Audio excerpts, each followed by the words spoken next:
पांचवी इकाई कर रहे हैं काव्य रूप। इसके अंदर अगला टॉपिक है हमारा कबीर के पद। तो सबसे पहले कबीर का परिचय देखते हैं। कबीर का परिचय क्या है? भारतीय धर्म साधना के इतिहास में कबीर महान विचारक एवं प्रतिभाशाली महाकवि है। सबसे ज़्यादा प्रतिभाशाली। इनका जन्म 1398 ईस्वी में हुआ था। कबीर सिकंदर लोदी के समकालीन थे। जब सिकंदर लोदी का राज था भारत में तब कबीर हुए थे। कबीर का जन्म उच्च कुल की विधवा के गर्भ से हुआ था। मतलब ऊंचे कुल की, उनकी माता जो थी एक ऊंचे कुल की थी लेकिन वो विधवा थी, जिसने लोकापवाद के भय से इन्हें लहर तारा नामक तालाब के किनारे छोड़ दिया।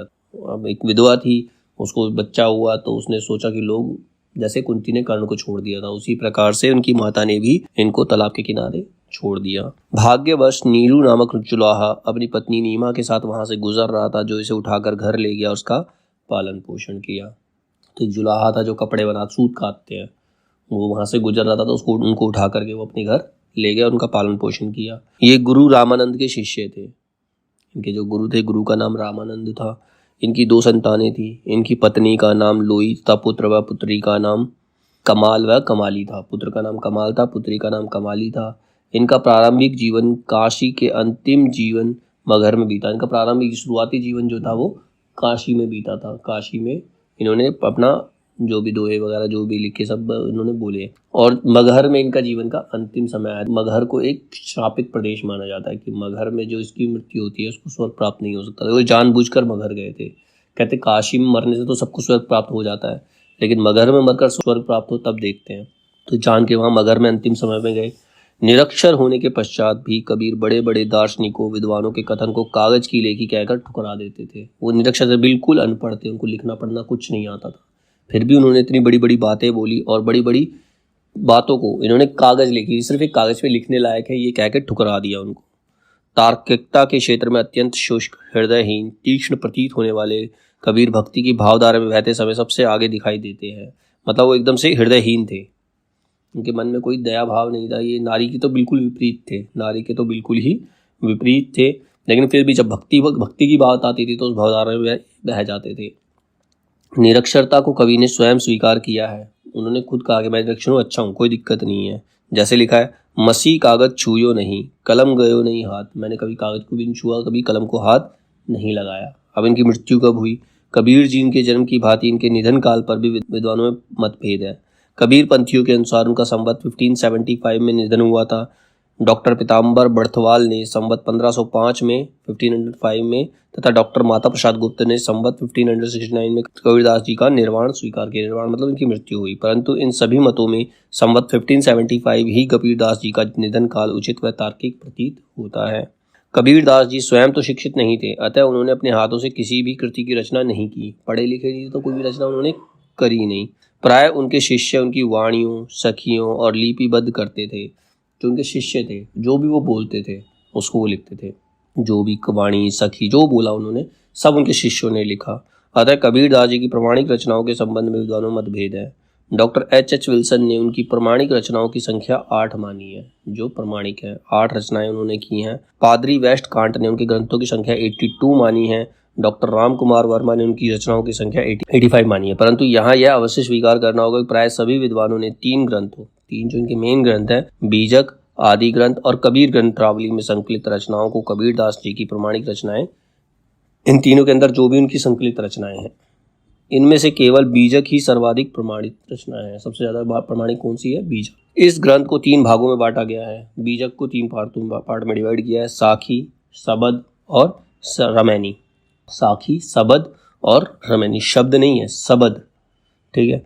जैसा कि पहले कहा जा चुका है, कबीरदास जी ने स्वयं अपने हाथों से किसी ग्रंथ की रचना नहीं की, इसीलिए उनकी रचनाओं में बहुत से प्रक्षिप्त अंश मिलते हैं जो उनसे वो सहमत भी नहीं है। अब इनकी जो रचनाएं हैं वो क्या क्या है? कबीर की रचनाओं का संकलन बीजक में है, ठीक है। इसके संकलन करता धर्मदास हैं। उसको संकलन किसने किया? धर्मदास ने इनका संकलन किया। बीजक के 3 भाग हैं। पहला भाग है साखी, दूसरा सबद और तीसरा रमैनी। कबीर के पदों पर ग्रंथ एवं उनके संकलन करता। कबीर ग्रंथावली का जो संकलन किया था वो श्याम सुंदर दास ने किया था। संत कबीर का संकलन रामकुमार वर्मा ने किया। कबीर रचनावली का संकलन हरि औध ने किया। कबीर के पद का संकलन क्षिति मोहन सेन ने किया और बीजक का संकलन धर्मदास ने किया। अब काव्यगत प्रवृत्तियां, उनमें कौन कौन सी प्रवृत्तियां थी, काव्य के अनुसार किस प्रकार की प्रवृत्ति, किस प्रकार का नेचर था, किस प्रकार से उनकी सोच थी। सबसे पहले निर्गुण ब्रह्म की उपासना। निर्गुण मतलब भगवान प्रत्यक्ष कहीं नहीं है, वो सब में विद्यमान है। ठीक है। कबीर दास जी ने यद्यपि अपने काव्य में बार बार राम शब्द का प्रयोग किया, परंतु उनका राम से अभिप्राय निर्गुण ब्रह्म से था। वे अपने राम के स्वरूप के बारे में कहते हैं, न दशरथ घरी दो औतरी आवा, न लंका का राव सतावा। मतलब उनके राम ना तो दशरथ के घर जन्मे थे, ना ही उन्होंने लंका के राजा को मारा था। इसी प्रकार वे निर्गुण ब्रह्म की उपासना के लिए बार बार आवाहन करते हैं, निर्गुण राम जपहु रे भाई, अविगत की गति लखी न जाए। मतलब ऐसे भगवान को मानना चाहिए जो कहीं प्रत्यक्ष नहीं है लेकिन हर जगह विद्यमान है, उसी से तुम्हें एक अच्छी गति मिलेगी, सदगति मिलेगी। उन्होंने गुरु के महत्व का प्रतिपादन किया है। गुरु का महत्व, हर किसी के जीवन में गुरु का महत्व होता है। कबीर दास जी ने अपने काव्य में निर्गुण ब्रह्म की उपासना के उपरांत गुरु के महत्व पर अधिक बल दिया है। उनकी दृष्टि में सच्चा गुरु ही ईश्वर से मिलाने में समर्थ होता है। सच्चा गुरु होता है वही अपने शिष्य को ईश्वर से मिला सकता है, वही उसे तरक्की की राह पर ले जा सकता है। उन्होंने तो मनुष्य के लिए गुरु को ईश्वर से भी बढ़कर महत्वपूर्ण बताया है कि मनुष्य के लिए गुरु जो है वो भगवान से भी बढ़कर, उनके लिए उसके लिए उन्होंने दोहा लिखा, गुरु गोविंद दोऊ खड़े काके लागू पाए, बलिहारी गुरु आपने जिन गोविंद देव मिलाए। कहता गुरु और भगवान दोनों खड़े, तो किसके पाँव पड़ू पहले? तो बड़े तो गुरु ही हैं जिन्होंने भगवान से मिला दिया। अगर गुरु नहीं होते तो भगवान नहीं मिलते। फिर धार्मिक आडंबरों का विरोध, जो धार्मिक पूजा पाठ, बलि, ये सब चीज़ें चलती हैं, उनका विरोध किया। कबीर दास जी ने धर्म के नाम पर किए जाने वाले पाखंडों, आडंबरों, कुरीतियों आदि का घोर विरोध किया। उन्होंने निर्भीक होकर हिंदू और मुस्लिम धर्मानुयायियों को ब्रह्मचारों और पाखंडों को छोड़ने के लिए कठोर व व्यंग परक भाषा का प्रयोग किया। उन्होंने सीधा व्यंग किया है। उन्होंने ऐसा बोला कि सुनने वाले को लगे, हर्ट हो उसको सुनिए।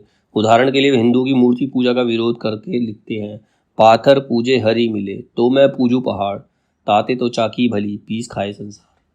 कहते हैं अगर पत्थर पूजने से भगवान मिलेंगे तो मैं पहाड़ को पूजने के लिए तैयार हूँ, लेकिन उस पहाड़ से तो वो चक्की भली है जिसमें अनाज पिसता है, जिससे पूरा संसार का पेट भरता है। तो चक्की पूजा करनी है तो चक्की की पूजा करो, पत्थर की पूजा करने से क्या फ़ायदा है। इसी प्रकार मुसलमानों की अजा प्रथा के विरोध में वो कहते हैं, जो वो अजान लगाते हैं सुबह सुबह, उसके बारे में लिखते हैं, कांकर पाथर जोरी के मस्जिद लई बनाए, ताचड़ी मुल्ला बांग दे क्या बहरा हुआ खुदा है।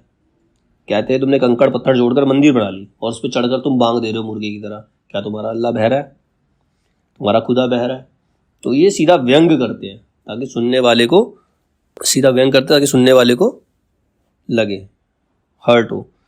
फिर है प्रेम भावना पर बल। इन्होंने प्रेम की भावना पर बल दिया। कबीर दास जी ने अपनी रचनाओं में प्रेम के महत्व को भी दर्शाया है। उनकी दृष्टि में प्रेम के बिना सारा ज्ञान व्यर्थ है, परंतु वे क्षणिक प्रेम के नहीं बल्कि सच्चे प्रेम के अनुयायी हैं। मतलब एक छोटे से अट्रैक्शन से नहीं, जो एक सच्चा प्रेम होता है जो कभी अलग ना हो, ऐसे प्रेम के वो अनुयायी हैं। सच्चे प्रेम का निर्वाह करना कोई सहज कार्य नहीं है, इसीलिए वे कहते हैं जहाँ सच्चा प्रेम होता है वहाँ अहंकार या गर्व का कोई स्थान नहीं होता। लिखते हैं, यह तो घर है प्रेम का, खाला का घर नाही, शीश उतारे भूई धरे तब बैठे घर माही। मतलब ये प्रेम का है, प्रेम जो है कि खाला का घर नहीं है, जब अब मर्जी आए जब मर्जी चले गए, इसको निभाना बहुत बड़ी बात है। फिर है भक्ति भावना। ये प्रेम भावना था, फिर भक्ति भावना है। यद्यपि कबीरदास जी सगुण ब्रह्म के स्थान पर निर्गुण ब्रह्म को महत्व देते थे, परंतु वे भक्ति भावना पर भी बल देते हैं। वे सच्चे मन से ईश्वर का स्मरण करने को ही सबसे बड़ी भक्ति मानते हैं। जप तप, माला, शरीर पर भस्म लगाना, व्रत, तीर्थ यात्रा आदि को भक्ति के उपकरण नहीं मानते। तुम सच्चे मन से भगवान को याद कर रहे हो, अपना काम कर रहे हो, वही भक्ति है।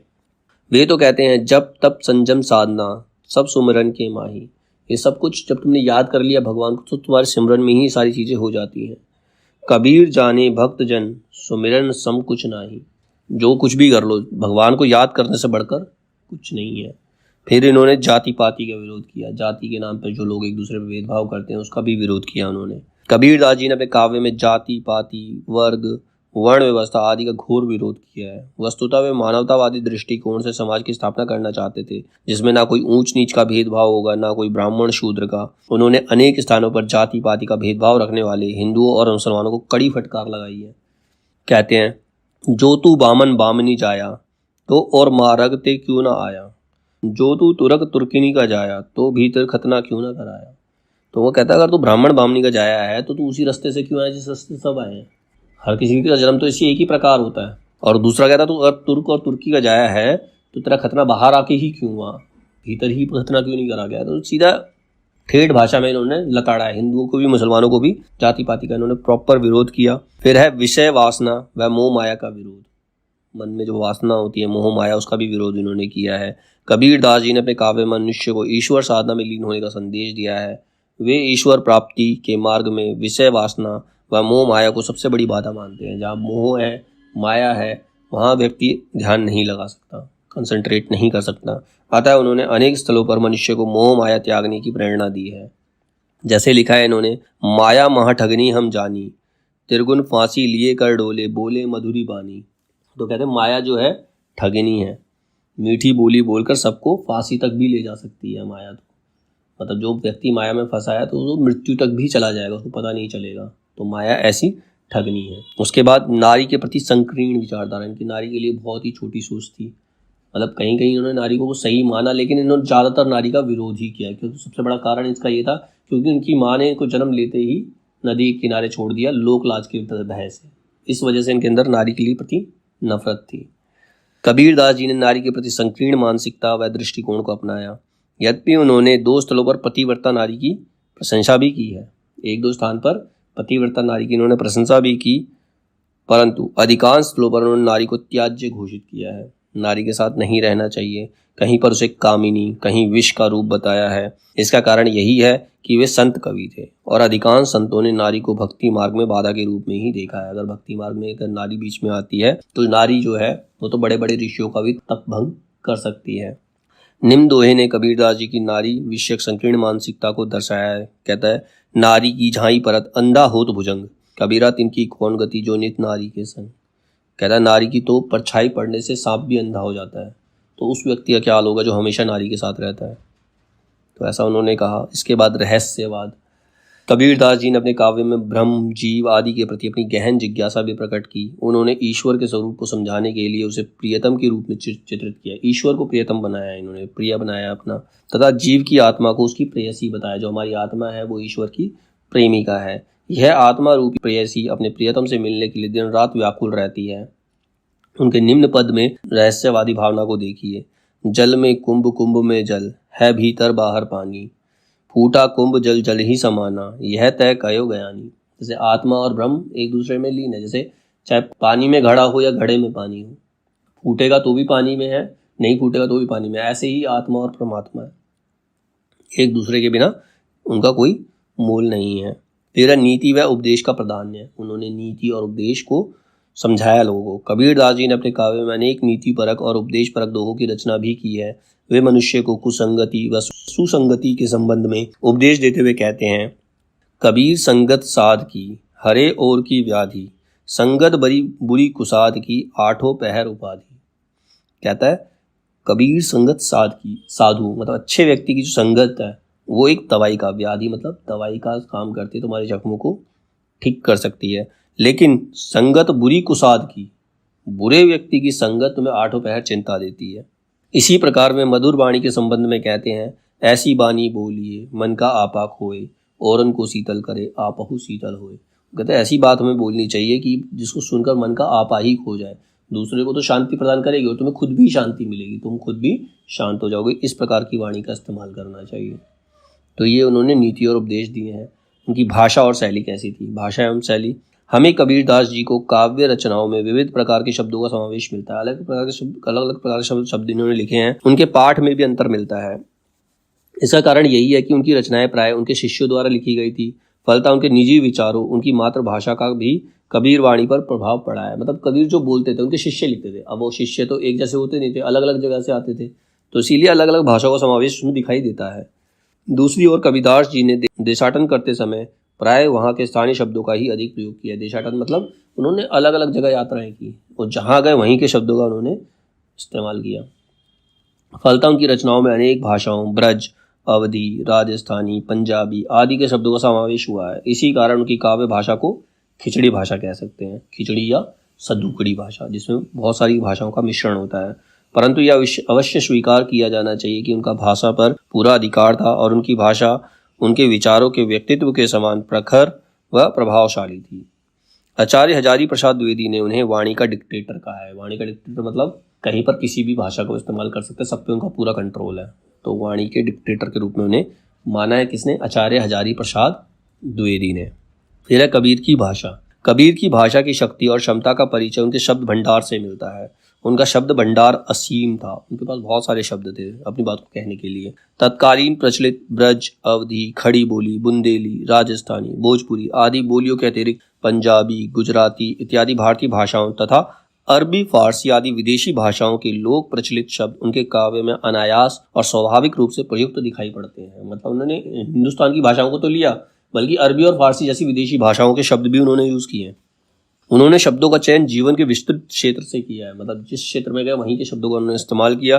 कबीर ने विभिन्न पेशों, वर्गों एवं वर्णों के शब्द चयन किया है। उन्होंने कृत्रिम और जीवन रस से रहित शब्दावली की बजाय सक्रिय और जीवंत रस संपन्न शब्दों द्वारा कविता संभव की है। उन्होंने कविता में ऐसे शब्दों का इस्तेमाल किया है कि कविताएं जीवंत होती हैं, लोगों को सुनने का मन करता है। उनके दोहे ऐसे हैं कि उनके दोहे के गीत बनाकर लोगों को सुना सकते हो, जो चलते हैं, आज भी चलते हैं। कबीर के शब्द मौलिक, सार्थक और अचूक हैं। उन्हें प्राय निर्धारित करना असंभव, उनका कोई पर्यायवाची ढूंढना बहुत मुश्किल है। जो शब्द उन्होंने इस्तेमाल किए हैं कि उसकी जगह हम कोई और शब्द इस्तेमाल करके देख ले तो पॉसिबल नहीं है। ठीक है।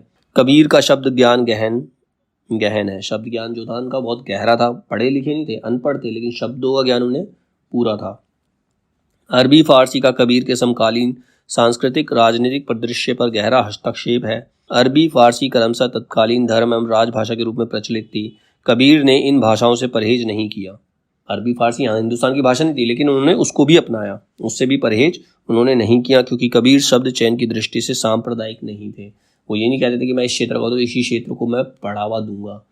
वो पूरे क्षेत्र को, पूरे संसार को बढ़ावा देते थे। तो हर शब्द वो स्वीकार करते थे। वह भाषा की संकीर्ण राजनीति से ऊपर थे। कबीर की कविता भाषा और समाज की उदात्त राजनीति का प्रमाणिक दस्तावेज है। इसीलिए कबीर ने धर्म, संप्रदाय, क्षेत्रवाद या भाषा शास्त्र दृष्टि से शब्दों का चयन नहीं किया, बल्कि जनजीवन में रचे बसे शब्दों से अपनी भाषा को अपूर्व रचनाशीलता प्रदान की है। कबीर ने तत्सम, तद्भव, देशज शब्दों के अतिरिक्त राजस्थानी, पंजाबी तथा अरबी, फारसी इत्यादि भाषाओं से उन शब्दों को चुना जो सरल है। मतलब ऐसा नहीं उन्होंने बहुत बड़े बड़े शब्द दिए जिसका मतलब भी समझना है। उन्होंने सरल शब्दों जो आम जनता को समझ में आए उन शब्दों का चयन किया और भारतीय मानस में रच बस गए। मतलब भारतीयों के मन में पूरी तरह से वो बस गए। जैसे तत्सम शब्द रूप नीर, जल, गंभीर, कष्ट, क्रोध, उदार, पुण्य, गगन, काम, मुनि, पावक, मद, लोभ, सज्जन, कुंडलिनी, ये सब संस्कृत के तत्सम शब्द हैं। ठीक है। देशज रूप जैसे घूंट, जंजाल, बांगर, पेड़, थोथा, ये सब देशज शब्दों के रूप हैं। पंजाबी में लोड का मतलब क्या था? जरूरत। ठीक है। भाज का मतलब छोड़कर भागना। नाल मतलब साथ में। लूण मतलब नमक। ये पंजाबी शब्द हैं। ठीक है। राजस्थानी रूप डागल, अपूग। तद्भव रूप में साहस, कसनी, हजारी, अहरासी, अनियाले, मुसी, नेवली, कस, ये सब तद्भव रूप है। अरबी रूप के शब्द असरार, मुदकम, मीराम, सदके, जिबह, हलाल, खालिक, साबित, विलायत। तो ये सारे शब्दों का उन्होंने अपनी रचनाओं में इस्तेमाल किया है। तो अलग अलग टाइप के वर्ड्स हैं, उनको उन्होंने इस्तेमाल किया, यूज़ किया इन्होंने। कबीर के भाषा के संबंध में विद्वानों के मत। अब कबीर की भाषा के संबंध में विद्वान क्या क्या कहते हैं? श्याम सुंदर दास कहते हैं कि उनकी भाषा जो थी पंचमेल खिचड़ी थी। पंचमेल मतलब 5 जगह, जैसे पंजाब, राजस्थान, अवधी, ब्रज, पूर्वी, ये सब भाषाओं की खिचड़ी है, पंचमेल खिचड़ी है वो। रामचंद्र शुक्ल कहते हैं कि भाषा सदुकड़ी है। सदुकड़ी मतलब यही होता है बहुत सारी भाषाओं का मिश्रण। तो रामचंद्र शुक्ल कहते हैं कबीर की भाषा सदुकड़ी है। श्याम सुंदर दास कहते हैं उनकी भाषा पंचमेल खिचड़ी है। और हजारी प्रसाद द्विवेदी तो उन्हें भाषा का डिक्टेटर कहते हैं। ठीक है। तो इन पे क्वेश्चन आ सकता है कि पंचमेल खिचड़ी किस राइटर के अनुसार है? कबीर की भाषा पंचमेल खिचड़ी किस राइटर के अनुसार है? श्याम सुंदर दास के अनुसार। और रामचंद्र शुक्ल के अनुसार सदुकड़ी भाषा है। और हजारी प्रसाद द्विवेदी के अनुसार वो वाणी के भाषा के डिक्टेटर है। वाणी के डिक्टेटर या भाषा के डिक्टेटर एक ही बात है। ठीक है। कबीर के संबंध में प्रमुख विद्वानों के मत। अब प्रमुख विद्वान उनके बारे में क्या क्या सोचते हैं वो बता। सबसे पहले रामचंद्र शुक्ल के अनुसार इसमें कोई संदेह नहीं कि कबीर ने ठीक मौके पर जनता के उस बड़े भाग को संभाला जो नाथ पंथियों के प्रभाव से, प्रेम भाव और भक्ति रस से शून्य शोषित पड़ता जा रहा था। मतलब उन्होंने उस पद को समझाला जो बिल्कुल तीर्थ से दूर होते चले जा रहे थे। तो कबीर ने उनको संभाला, रामचंद्र शुक्ल के अनुसार उन्होंने भारतीय ब्रह्मवाद के साथ सूफियों के भावात्मक रहस्यवाद, हठ योगियों के साधनात्मक रहस्यवाद और वैष्णवों के में अहिंसावाद तथा पत्तीवाद का मेल करके अपना पंथ खड़ा किया, नया रास्ता खड़ा किया। रामचंद्र शुक्ल के अनुसार भाषा बहुत परिष्कृत परिमार्जित ना होने पर भी कबीर की उक्तियों में कहीं कहीं विलक्षण प्रभाव और चमत्कार है। मतलब उनकी भाषा इतनी अच्छी नहीं थी, पढ़े लिखे नहीं थे, शिल्प का ज्ञान नहीं था, साहित्य का ज्ञान नहीं था, लेकिन फिर भी उन्होंने जो बोला, ठेठ भाषा में उन्होंने बोला, कहीं कहीं चमत्कारपूर्ण ही जान पड़ता है। प्रतिभा उनमें बड़ी प्रखर थी, इसमें कोई संदेह नहीं है। तो ये मानना है रामचंद्र शुक्ल का। इसके बाद लक्ष्मी सागर वार्ष्णेय लिखते हैं कि कबीर की रचनाओं में भारतीय निर्गुण ब्रह्मवाद, सूफियों का रहस्यवाद, योगियों की साधना, अहिंसा आदि की बातें होते हुए भी स्वामी की दृष्टि से सगुण ब्रह्म का उल्लेख हो गया।